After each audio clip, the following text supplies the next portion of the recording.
Good morning students, my self Sarita Singh, SJM inter college Moradabad.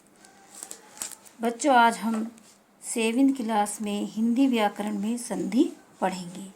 संधि का क्या अर्थ होता है, यह संधि किसे कहते हैं? संधि का अर्थ होता है मेल अर्थात जोड़। संधि का अर्थ होता है मेल अर्थात जोड़।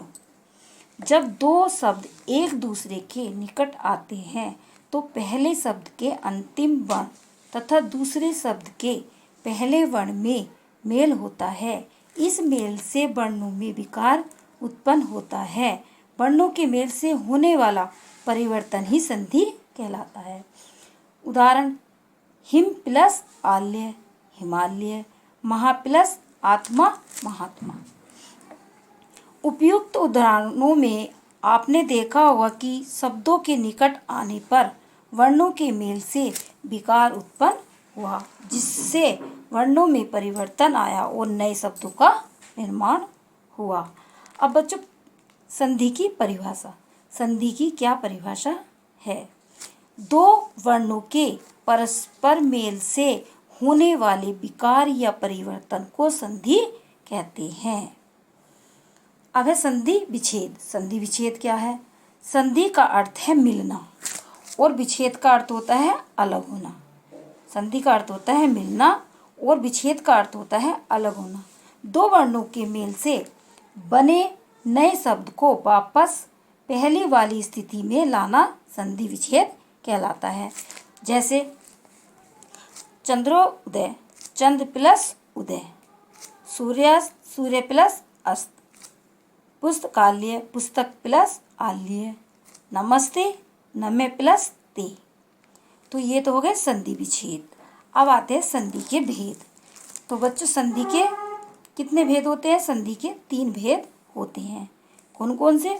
स्वर संधि, व्यंजन संधि, विसर्ग संधि। तो जो स्वर संधि है, स्वर संधि में भी स्वर संधि की परिभाषा है कि स्वर संधि यानी स्वरों का मेल। दो स्वरों के मेल से होने वाले परिवर्तन को स्वर संधि कहते हैं। जैसे रेखा प्लस अंकित, रेखांकित, दीप प्लस अवली, दीपावली।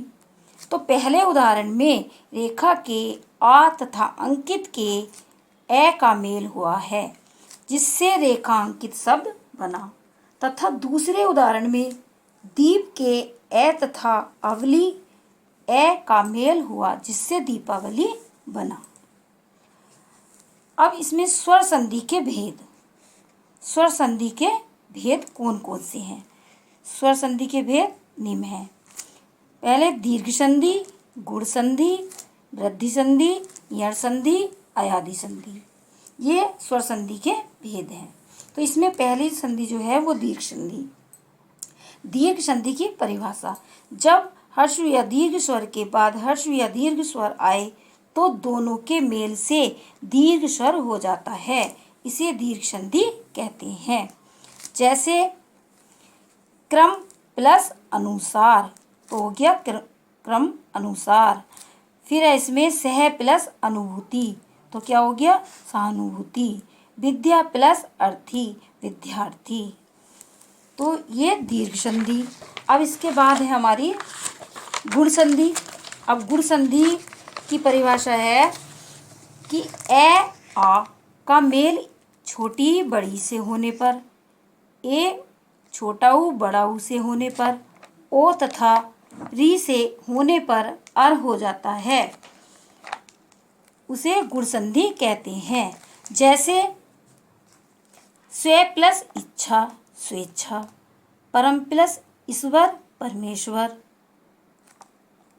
वीर प्लस इंद्र, वीरेंद्र, नर प्लस ईश, नरेश। तो ये तो हो गई हमारी गुण संधि। अब इसमें है वृद्धि संधि।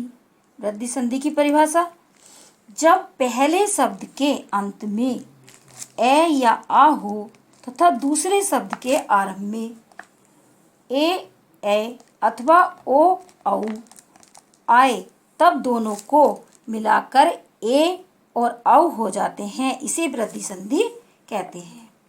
जैसे सदा प्लस एब, सदैव, परम प्लस ओज परमोज, तथा प्लस एव तथेव। तो ये हमारी वृद्धि संधि। अब इसी में आती है यण संधि। यण संधि की परिभाषा, यदि पहले शब्द के अंत में छोटी, बड़ी, छोटा ऊ, बड़ा ऊ या री हो, दूसरे शब्द के आरंभ में कोई अन्य स्वर हो, दोनों के मेल से क्रम य व या रे हो जाता है, इसे यण संधि कहते हैं। जैसे अति प्लस अधिक, अत्याधिक, अति प्लस आवश्यक, अत्यावश्यक, अति प्लस अंत, अत्यंत, अधि प्लस एता, अधिएता, नदी प्लस आगमन, नद्य आगमन। तो ये होगी हमारी यण संधि। अब इसके बाद है अयादि संधि। अयादि संधि, यदि पहले शब्द के अंत में ए अथवा ओ औ और दूसरे शब्द के आरंभ में भिन्न स्वर आए तो क्रमशः ए का आय हो, ओ का अब तथा औ का आब हो जाता है, इसे अयादि संधि कहते हैं। जैसे चे प्लस अन, चैन, ने प्लस अक, नायक, भो प्लस अन, भवन, पौ प्लस अक, पावक। तो ये होगी हमारी अयादि संधि। अब ये तो थी हमारी अयादि संधि। अब इसके बाद आती है तीसरी संधि, व्यंजन संधि। व्यंजन का व्यंजन अथवा स्वर से मेल होने पर जो परिवर्तन होता है वह व्यंजन संधि कहलाता है। जैसे सम प्लस कल्प, संकल्प, उत प्लस नीति, उन्नति, जगत प्लस ईश, जगदीश, भी प्लस छेद, विच्छेद। तो ये हमारी व्यंजन संधि होगी। व्यंजन संधि के कुछ नियम, वर्ग के पहले वर्ण का तीसरे वर्ण में परिवर्तन होना, के, गे, चे, जे, टे, डे, ते, दे, पे, वे। जैसे दिक प्लस गज, दिग्गज, दिक प्लस अंबर, दिगंबर, अच प्लस अंत, अजंत। तो ये तो हमारे कौन से ये नियम हो गए। अब इसके बाद व्यंजन संधि के बाद आती है हमारे विसर्ग संधि। कौन सी संधि? विसर्ग संधि। विसर्ग का किसी स्वर या व्यंजन से मेल होने पर जो विकार परिवर्तन उत्पन्न होता है वह विसर्ग संधि कहलाता है। जैसे यश प्लस गान, यशोगान, मन प्लस हर, मनोहर, मन प्लस रथ, मनोरथ, मन प्लस जय, मनोज। अब इसके बाद है विसर्ग का रे होना, नहीं प्लस भय, निर्भय, धु प्लस गुण, दुर्गुण। इसके बाद है विसर्ग का शय होना, निश प्लस चल, निश्चल,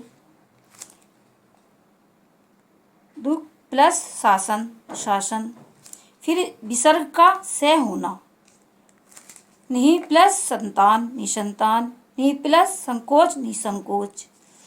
विसर्ग का शय होना, दु प्लस कर, दुष्कर, नि प्लस काम, निष्काम। विसर्ग का लोप होना, विसर्ग का रे से मेल होने पर विसर्ग का लोप हो जाता है और विसर्ग के पहले का स्वर दीर्घ हो जाता है।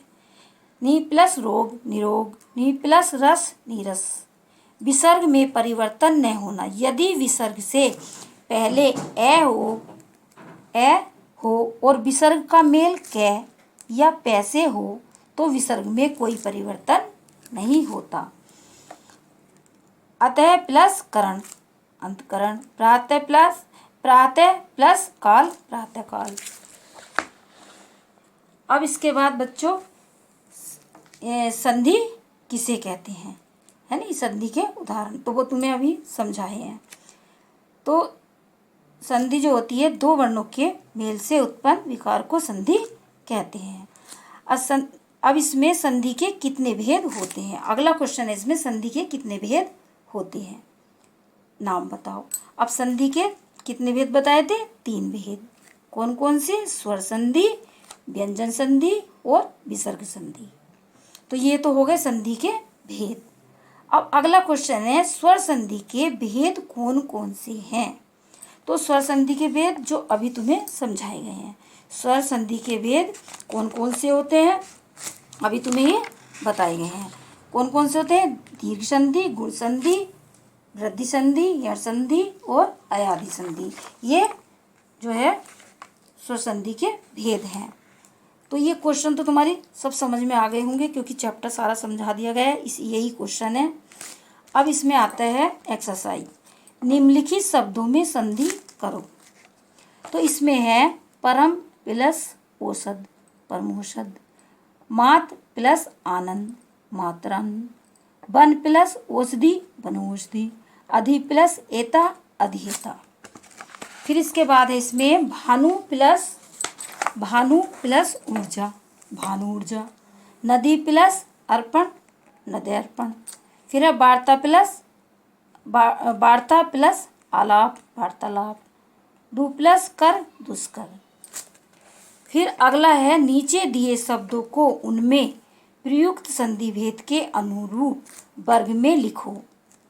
अब जैसे इसमें शब्द दिए हैं तो ये इसके जो भेद हैं वो जैसे स्वर संधि, व्यंजन संधि, विसर्ग संधि, तो इन शब्दों को उन्हीं के अनुसार लिखना है।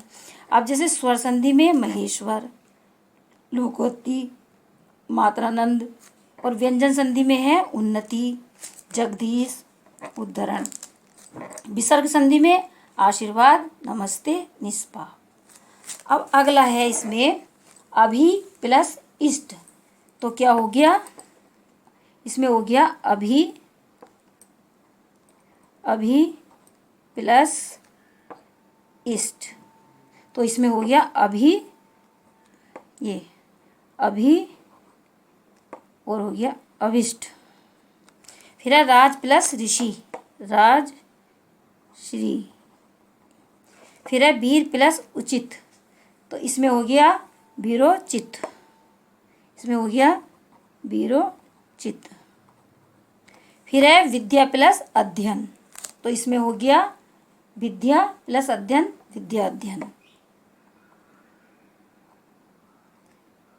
विद्या अध्ययन, अध्ययन।